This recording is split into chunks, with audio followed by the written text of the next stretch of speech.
Uh, there are a lot of folks that say, I was going to cover this later, but we got a question, that I don't want to be licensed, I don't want to be on the grid. My attitude to there is, number one, we've seen what all the NSA is doing. If you're worried about getting on a list, you're already on it. Number two, if there's a list, I want that list so big it scares them. So get on it. Number three, if you let that keep you from using the best tool available, then in a way they've already won. They've scared you away from it. The only piece of advice I will give is when you do get a ham license, your name is out there with your call sign, it's published. Get a P.O. box and have your license and all your FCC stuff come to your P.O. box or a box at the mailboxes, et cetera, or UPS store, or even if you've got work, we'll let you send it there, because the FCC doesn't say your license has to be addressed to where your station is or where you live. It only has to be a place where you receive mail. I got a friend that travels for work all over. He lives in Greenville, but he's gone so much that all his mail goes to his parents' house in Ohio. So you look up his ham call sign, it goes to Ohio. FCC's fine, because if they send him any mail, he'll get it. The only detriment is that your name is out there and it lists your address. And the way around that is P.O. Box. You know, somewhere where if somebody's looking to steal a radio, they're not going to look up and say, oh, he's at 123 Jones Street, I'm going to go there and get a radio. They're going to say, P.O. Box 509, well, that doesn't help me. Or they're going to show up at, 124 Brown Avenue, Suite E, and then realize it's the UPS store. And that's, I think P.O. boxes like that are a good part of personal security anyway. I don't want as little as possible coming to my home address. I'd rather have it come into a P.O. box. Plus, if you move, you keep the same P.O. box. You don't have to worry about forwarding. Did that answer your question a little bit?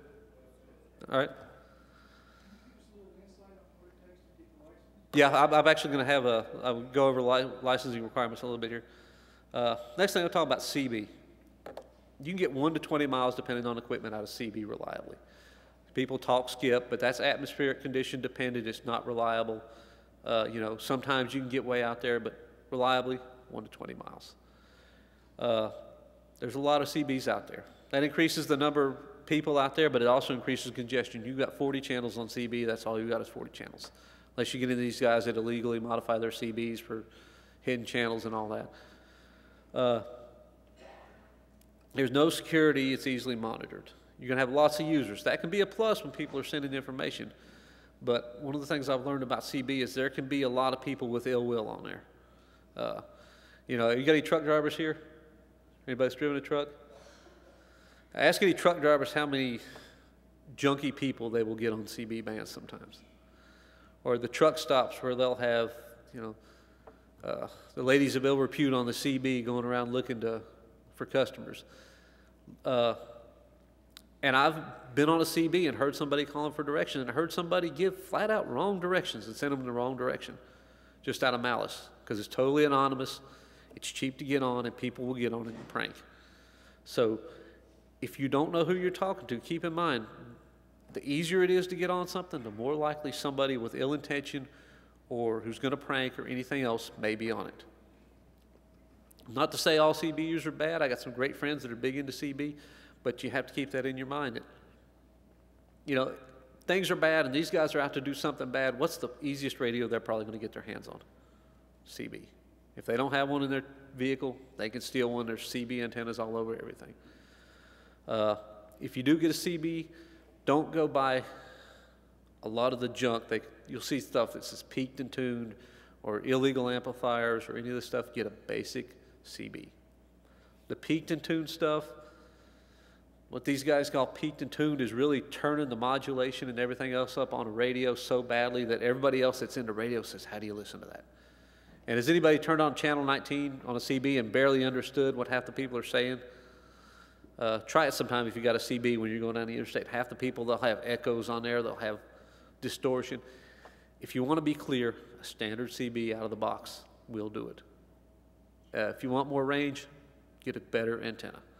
You don't have to have a lot of power, you don't have to have everything else, because the guys get these amplifiers and then they'll buy more distortion and nobody can hear the regular guy, so he buys a bigger amplifier and he buys a bigger amplifier, and before you know it, nobody can hear anything. It's one of the problems that makes CB less usable. I wish it was more usable because it's so easy, but I've had bad experiences with it. Now, if you're in a very rural area, you might have better results. I'm speaking of somebody who lives right by where I-40 runs through. A lot of congestion, a lot on it. If you're way back in the middle of nowhere, you're probably going to have a lot better luck on CB. Get your friends all on CB. You know, and it might be one that's easy to sell to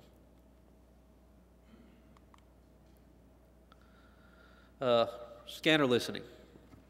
Here's the big one. If you don't do anything else after you hear me talk, if you don't have a scanner, go get one. Because talking is not the most important thing. Listening. You've got a scanner in there. You're hearing exactly what's going on when you're listening to police, fire, and EMS right around you right now. You're not waiting for the news to report it. You're not waiting for the news to put their spin on it. You're not waiting for them to decide, well, this isn't important. You know right now. I'll give you I talked about not having to spend a night in the snow on the interstate. Scanner on there, listen to the police. Hey, 40's backed up. I'm not taking 40. My store is 100 yards from the river. The river floods. I turn on the radio. I just listen to the fire departments. Hey, the river's about 3 feet from coming out of the bank. Hey, the river's about 2 feet. When I hear them say about a foot, I know I got to go start making preparations. But I don't have to get out and check it because they're bringing that information to me. Police, fire, EMS, local government, you know, even the trash guys might gleam a little in there. Businesses, tow companies can be a big source of information. You know, you can look around and see, what can I learn from this? You've got radioreference.com. I've got the website up there. Best source for information. They've got everything you can want to know about a scanner, including you can go into the database, click your state, click your county. It will show you every single frequency and what agency uses it. You know exactly how to program your scanner. And it'll also show you a lot of them, if you go into their state forums, will tell you what their 10 codes are, if they're using 10 codes. Now, most police departments are going away from 10 codes. So they're on the way out. They're going to what's called plain speech, which is good for us because they're just going to say what they mean. Instead of saying 1082, they're going to say man with a gun. It takes just as many effort. And I picked up 1082 right now to give you the example of why they're doing that, because here in Haywood County, different agencies use different codes. To the Sheriff's Department, 1082 is man with a gun. To the Highway Patrol, 1082 is a stranded motorist. And that has caused a few mix-ups where they wondered why somebody was running really lights and sirens to a 1082 on the side of the road when it was a stranded motorist and they thought it was a man with a gun. So that's why they're going to plain speech. And it's a lot like using a ham radio. If you get it programmed, listen. You need to listen and learn what normal sounds like in your area. So when things are abnormal, you pick it up. And you need to listen and learn the patterns, you know. And like if you live here in Haywood County and you're in Clyde, you need to know that Station 11 is the Clyde Fire Department. You need to know that Station 17 is Maggie. So if you hear a brush fire at Station 17, you're not very worried about it coming to your house. But if you hear it at Station 11, you're like, oh, I better listen where that's at. Might be close to my house. Learn those patterns. And then when times are tough, you turn it on, you're not going, who is this station? Who is this? Who is this? Good to have a cheat sheet by there too, but if you listen, you'll learn it. I keep a scanner going all day long in the store in there. If anybody's been in there has heard it. And, you know, we've even heard, hey, missing child in this area, so we've gone out and helped try to look for them. There's all kinds of stuff can go on. And if nothing else, get a good scanner. You can use it on the road. If you're in a situation where you got to bug out, you can use it on the road. Listen, what roads are blocked? What's going on? Did this bridge wash out? All this stuff can be heard. Choosing a scanner. Don't go on eBay or Craigslist and buy an old scanner. I mentioned narrowbanding earlier. What happened is the FCC told all the police departments and everybody else across the country 12 years ago, you're going to have to move to using half the bandwidth you use so we can fit more people in a frequency. And in typical government fashion, all these police departments waited until year 9 of the 10-year deadline and said, uh-oh, we've got to spend hundreds of thousands of dollars on new radios. But they've all done it now.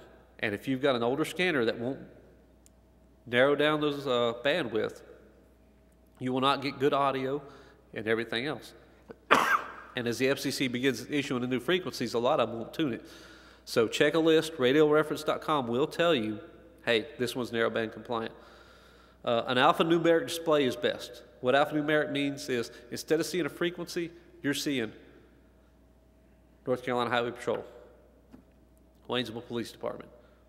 Because otherwise, you just see the frequency, and if you haven't learned all exactly, what that frequency is, and I don't expect everybody here is going to be enough into it to do it, it's a lot easier to look at it and say, okay, that's who's talking. Because they're not going to say every time they key up, this is Waynesville Police Department. They're just going to talk. Trunking and digital modes are where radio is going. And those are basically fancier computer-controlled radio systems on a trunking where they can assign, if they've got 10 radio frequencies, they can squeeze 30 channels into it because not everybody's talking at once. And if you don't have a scanner that's capable of following that, you'll have a mess. You won't be able to listen, or you won't be able to follow conversations. Digital modes are going away from analog to digital in the same result. A lot of areas aren't using it. Eventually, everybody will be. So if you're going to buy a scanner, go ahead and buy one that does both. It's going to be more expensive, but you don't want to buy a scanner only to read in the paper 6 months later, hey, we just got a grant to upgrade our radio system and your scanner's not going to work, which has happened to a lot of people. An external antenna, either on your vehicle or house, greatly increases the range, greatly. They're cheap, they're inexpensive. You can make your own. Go on any ham radio website and you can learn to make an antenna from some coat hanger and a $1.50 piece you buy at Radio Shack. I've got one I built when I first became a ham 15 years ago, and it's still up on the wall on my parents' house. Have to look around and say, do I need a base for mobile or a handheld? A handheld can still be used as a base for mobile, but it's pretty bulky carrying around a base scanner as a handheld. My personal favorite, I've got a picture of it there, is called the Unit Home Patrol. That radio is the next generation of scanners. It is a touchscreen radio, and every frequency for the entire country is already preloaded in it. You take it out of the box, you say, this is my zip code I want to hear for this many miles, here's what I want to hear, and it tunes. And if you go somewhere else, put in the zip code, you're listening. And if anybody here has ever programmed a scanner, you'll understand just what a lifesaver that is, because to program a scanner can take hours if you don't get one that's preloaded. It's the Unit Home Patrol. That's it in the bottom sentence there. And then they make a GPS addition to it, and this is a neat trick. If you're in your car and you've got it wired in, you hook it into the GPS, and as you drive, it'll retune. Say, I've got to make a trip to Florida. Times are bad. I plug it in there and I say 30 miles, it'll retune as I drive for every agency within 30 miles, so I'm always listening to something relevant. I just go in about every 6 months, you hook it to the computer, it downloads its database from that same radio reference website I just gave you, and that's user generated, so every scanner enthusiast in every county is always saying, hey, this has changed. So when you update it, it's the latest stuff. And if any of you come by the store, I've got one running in the store. I'll be glad to let you play with it and see it. It's an amazing tool. They're not cheap. They're running about $400 to $450, but they're well worth it. I wouldn't, if I had to give up all my radios, that would be the last one I gave up, by far. Talk a little bit about your long-range communications. Across the state, across the globe. Farthest I've talked from about 3 miles from here in my house was Antarctica. I did that on the radio. About a little smaller than a shoebox, powered by a deep cycle battery with an antenna I made from scrap wire. If you're listening, HF, high frequency or shortwave, it's commonly called shortwave. If you're talking, it's going to be the same thing. There's certain segments of that shortwave area that are set aside just for hams. If you're listening, who you listen to, ham radio operators. I've already talked to you about how all the information hams can spread, going to be passing. It's going to be in the clear. You're going to be able to hear it. Every day, in every state, there is an emergency net that fires up on HF where the guys get on and practice. In fact, I believe the North Carolina emergency net meets twice a day. And at same exact frequency, when there's a disaster, where those same guys plus more will be on. There's the maritime net that has all over ships at sea.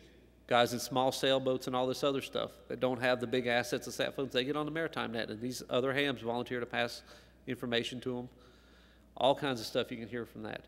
The military still uses HF. If anybody wants a bunch of frequencies you can listen to military aircraft in flight right now, I can give it to you. Pretty interesting listening. FEMA uses it.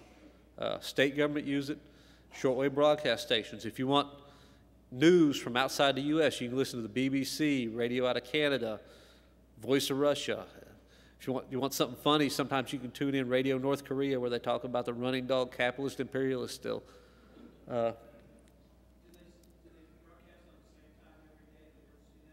Yes, they do. I can get it to you. Come see me and I'll look it up. You can listen 24/7. Atmospheric conditions change at night. Atmospheric layers change, so you're going to switch frequencies and you're going to get better long-range reception at night. When you're choosing a radio, buy one capable of single sideband or SSB, because that's what all the everybody but broadcast stations will be on single sideband. Ham radio operators, military, FEMA, all those guys are going to be on single sideband. These cost a little more, but that's where you want to be. Long-range ham radio, it's the same thing, it's HF. That little picture right there is actually the same radio I was telling you about that I talked to Antarctica on. Tiny little thing. You mount it in your car, mount it in your house. Across the state, across the globe. You need a general class or higher ham license. Excuse me, I'll get into that in just a minute. I already talked about the emergency nets. You can get on the air as low as $300. I helped a friend get on the air on HF radio for $300. That was everything. For $500, you can have that on the air and off-grid using solar power. You can go into thousands of dollars if you want. You don't have to. I think if you've got a group, every group needs at least one skilled operator that can run HF radio, who can pass information and get it back into the group. So you're not running in isolation. After hurricanes, when hurricanes hit the islands in the Caribbean, ham radio is almost always the first source to get news out of damage and everything else. As soon as the wind's down, where the guys can go out and throw a wire up in a tree for the antenna again, they're talking, because they don't need anything else. You give me a car battery, that radio right there, and a piece of wire to throw in a tree, and I'm talking anywhere in the world. That's all it takes. I don't have to run through routers, switches. They don't have to depend on anybody else. Just me and the laws of physics taking it through the air, and somebody on the other end to listen. And that's why it's so reliable, because there's nothing to fail unless I fail. All I've got to do is keep my battery charged and my antenna up in the air. That is an Alinco DX70. It is no longer made. You can still find them on the used market, and I wouldn't give mine up for anything. That's one. Alinco, A-L-I-N-C-O. They've got a newer model. I forget the designation that's replaced that one, but there's a big used radio market. They're Ham Fest. I don't know if you've heard of them. If you're familiar with gun shows, it's like a gun show for ham radio. Everybody shows up to sell their stuff. You got regular dealers. You got guys that tailgate. You can pick up some great deals on radios. Ham radio in general. I know we've had a lot of questions. It is your best, most reliable communications option. Period. That's why it's the fallback for all these other places. We already covered the privacy and licensing. I say don't let fear keep you from doing it. Use the P.O. box. Every group needs at least one skilled ham operator, if not more. Now, the old saying, two is one, one is none in case something fails. The more, the better. You get one person that's skilled, they can start teaching. It is easy to learn. You can learn yourself. You get to know your local. About every area has a ham radio club already. And these guys are already practicing for emergencies. They're already doing all this stuff. They will teach you. That website I put right up there, hamradiolicenseexam.com. He runs an online course for getting your ham license. $20 guarantees you'll pass. It's easy because the questions and answers on the test are published in advance. The government publishes a pool. It's about 400 questions, and your 30-question test is pulled from those. So when you take practice tests, it's the exact same question and answer. And you can go online and take as many practice tests as you want, and you know when you're passing. Another good website, arrl.org. That is American Radio Relay League. They are the National Organization for Ham Radio, kind of the NRA of ham radio. They do everything from education to advocacy to lobbying to you name it. And I've said it before, I'll say it again. You have to use it before times are bad to know how to use it. Don't buy a radio, put it in a box, and not mess with it. Because you'll get it out of the box, and you'll be trying to figure it out, and you'll spend a lot of time. And when times are bad, time's a resource we can't waste. Talk a little bit about cell phones. A lot of people say, cell phone, cell phone.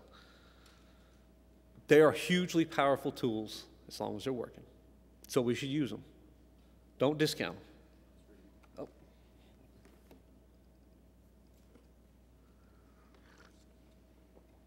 But don't become dependent on it. Don't look at it as your only tool, because it can fail. You know, somebody asked me before, how long does it take for communications to break down? Well, on 9/11, it took about 30 seconds. Planes hit, everybody picked up their cell phone, nobody got through. What did get through was text messages. How many people have a cell phone here but don't text? Learn to text. Put it up here. The data used by 1 minute of a voice call can take 800 text messages through. That's huge. And when you go to text, and if it doesn't go through, I can do a text right now. It doesn't go through, I set it down. That phone will keep trying, and it'll send it through. I want to note that some cell carriers shut down voice in emergency. Yeah, that's right. Some cell carriers will shut down the voice or give it priority only to certain users. Right, the text keep rolling. Snowstorm in Knoxville last winter. Voice went down in the entire Knoxville area. Text messages rolled through unimpeded. And if you're in an area where there's a tornado and nothing's working, how relieved will your family members if you can get a message to them that says, I am safe, headed your way? Or, I'm safe, need these supplies. That's a big deal. So learn to text. I know a lot of people don't want to learn. It seems like something the kids do. It's a tool. It's a powerful tool. You've got a lot of data tools. This little phone right here, it's an iPhone. I'm an iPhone junkie. The Android guys are going to want to shoot me now, but it's got a thing called iMessage. It works with the text also. And what it does, if my wife's got an iPhone, and if the cell systems are down, say I walked in the basement down there where we got our booth set up, I can't get a cell signal, but there's wireless internet. It connects to the wireless internet and sends the message anyway. That's another option. So if I'm somewhere and the whole cell system is down, but I happen to pull in a McDonald's that free Wi-Fi is still working, I can get messages out using this when nothing else would work. And if I got Wi-Fi, I've actually got an app on here where I can make a voice call with it if it's a good enough signal. So I can make a phone call over it. There's a number of tools in here. I've got an app in here right now. Let's see if I've got it pulled up. I don't know if you see it, but that's a topo map. I've got every topographic map for 100 miles from this location loaded into this phone. The app cost me $3 and the maps were free. So if I'm out anywhere and all of a sudden I need an alternate route or something, pull it up. I can see it. That's gotten me around roadblocks and, backed up traffic I don't know how many times. All kinds of stuff. What's that Topo Maps. Simple name. And it's there are all kinds of things out there. Yeah, it's actually USGS maps that it downloads digitally. So the maps are free from U.S. Geological Survey. It stores them in there, and it's got the GPS in it, so I can hit the button and it shows me exactly where I'm at on the map if I'm not sure. This is an iPhone. You can do the same thing on an Android. It's preference more than anything. You got to have multiple ways of charging your batteries on your cell phone, because I've got a car charger. I've got a little solar charger. They make solar chargers now. I can hook it in. That'll do it. I've got a solar charger with a battery in it, so I leave it laying out. It charges the battery. I plug it in here. It charges it. I've got one of those little jump packs that you use to jump start your car. Well, it's got a little USB port, so I can plug my phone charger into it. That's how I charge this phone out at shows when I'm working outdoor shows where there's no power. I don't want to fire up a generator. I can just set that thing out, and it'll charge my phone for weeks. If your power's out and you say, oh, my cell phone's done, you've got your car. Go and plug it in.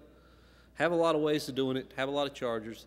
They make portable emergency power backup that you can plug into here and put AA batteries into. It'll put the power right into it. It's not the most efficient in the world, but in a pinch, it does it. The last thing I'm talking about is forming your communications plan. Now that I've given you some of this general info, look at who you need to talk to and who you need to hear. You know, I want to talk to and I need to talk to. Not always the same, so go need first, want next. Handle your local stuff first, because like I said, that affects you first. If somebody has an emergency 2 doors down, that's probably going to affect you more than somebody in the next town down. Especially if it's somebody breaking into their house or something like that, or a fire. Integrate the smartest tools. Don't just say, I want this. Put this, this, and this. Make an integrated plan. Have redundancy, so if you've got one system and something happens and for some reason it breaks or fails, have something else you can fall back on.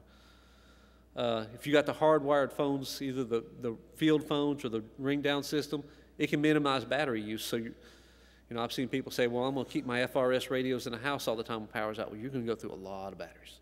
If you're keeping that on 24/7, and in the middle of the night, if your battery goes dead, you don't know it till the next morning. Maybe you miss somebody trying to call you in an emergency. Handheld radios when you're on the move. It's your option. But if you only use them for then and use low battery drain stuff, then that maximizes your resources. Have lots of battery options. I think I've said batteries enough. You get my point. Have ways, have solar, have backup, have rechargeable batteries. Figure out how to recharge your rechargeable batteries off your car using an inverter. You know, most people don't realize you've got a heck of a generator sitting in your driveway. You take an inverter wired into the battery on your car, you've got a generator. And if you're already going to be driving to town for something, while you're driving, be charging batteries. You're already making that power. You're not using any more fuel. Test, test, test under real-world conditions. If you're saying, well, I'm going to get this radio and I want to be able to talk to you, test it. Make sure it works. Don't just say, well, we're going to talk. You know, when times get bad, just pull out this radio. Say, hey, this Monday evening, pull out this radio. Let's see if we can talk to each other. Have backup equipment and plans. Like I said, it takes more than just one set. Because the minute one thing breaks, if you don't have any backups, the rest is useless. So I always have plans, always be looking at stuff. And you don't have to put a lot of money into this. You can watch, you can do it, especially the ham radio. A lot of people will pick up a ham radio catalog and have sticker shock. Oh my gosh. There's a lot of cheap options out there. I mentioned the surplus Motorola radios. They can also be programmed on ham frequencies. I use a lot of that stuff because it's rugged. It has some disadvantages. You can't change on the fly frequencies and some other stuff, but it has the advantage it's rugged. And if you want a bunch of radios to hand out to people that aren't very well trained, those Motorola's are great because on channel 1 through 6, they can't mess it up. If you hand them a whiz-bang ham radio with 50 buttons on the front, guess what they're going to start doing? Beep, beep, beep, beep, beep. Hey, this doesn't work. Yeah, because you hit some buttons you weren't supposed to hit. That's one reason why when you look at most radios that are used, police, fire, they're simple. Because under stress, you want simple. If you're in the middle of a burning building, you don't want to be hitting 15 buttons trying to change frequency to call for help. You want, turn it on, it works. So try to keep things simple too. All right, I'm out of time, but thanks for listening to me. Thanks to Bill and Jan for putting this on. That is my email.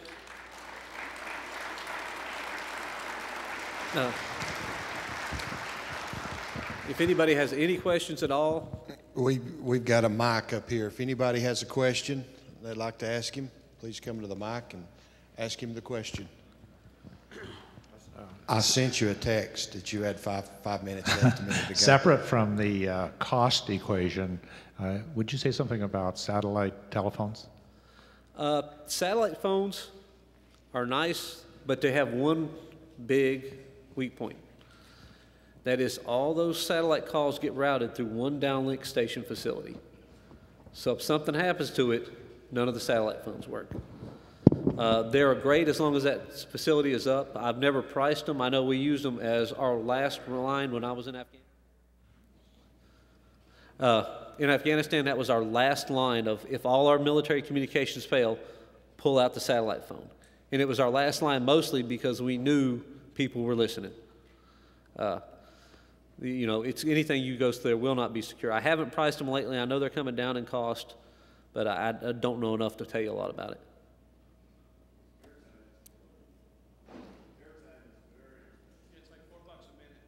Yeah, I know it's expensive. Excuse me. Two questions. What is your opinion of the NOAA weather radios with the same technology? And that's my first question. Do you think we should have those? And then my second question is, will you address the fact that the FCC is no longer requiring Morse code? Because I know a lot of people did not want to get their ham radio license because of the Morse code requirement. Will you mention those two things? Yep, I totally forgot to mention the code. Yeah, that's true. There is no more Morse code requirement to get a ham radio license. It is strictly the written test.